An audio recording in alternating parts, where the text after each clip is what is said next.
It's time now for My 420 TV with host Stone Phillips, Northern Arizona's first radio talk show dedicated to the pros and cons of medical marijuana. Is it educational, or does it just go up in smoke?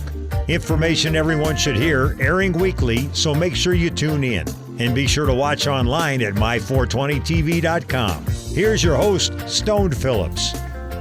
Welcome to the My 420 TV show. My name is Stone Phillip. Well, this is going to be the Valentine's Day Valentine's Day is next week technically, but this week leads up into it. So all our advertising, our marketing, our everything. And what better way to get to your heart than have someone knowledgeable? So next to me is Ian Pederson. How are you, Ian? Doing well, Alan, and how are you, my friend? I'm doing quite well. So we got to talk about some things. We don't have to be on subject format, so to speak. So what do you really want to discuss?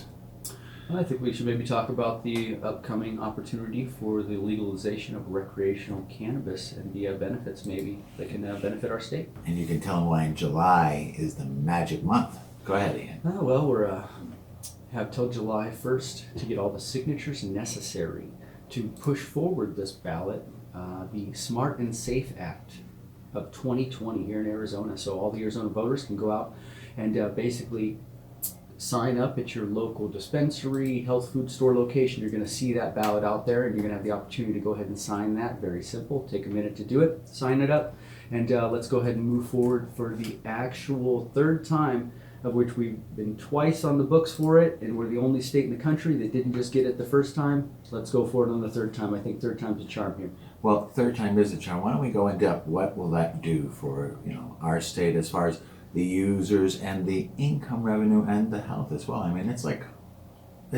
there's no reason not to. Yeah, no, I mean, it's a benefit for everybody. So, I mean, obviously from a state and economic level, or a state and community level, there's an economic development aspect, which is really key, because obviously there's lots of revenue that can come from this tax-wise that we're missing out on. Yes, we can help, we can obviously help to fund schools. Colorado, I think, just dumped, significant millions of dollars into their school from their taxes that they were able to bring in. So really excited about that.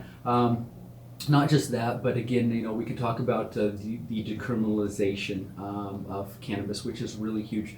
When we talk about the benefits of that, excuse me, there's specifically a part of this legislation that's going to go through, which I'm really excited about, which is going to expunge any past cannabis convictions. That comes all the way down to felonies. I actually personally have a family member that was just before legal cannabis, 1 year before it came on the books, was convicted of cannabis, of possessing cannabis, and then later on was actually able to use cannabis while on probation, because it's actually a state licensed medical ability for somebody to use here. So that's kind of interesting.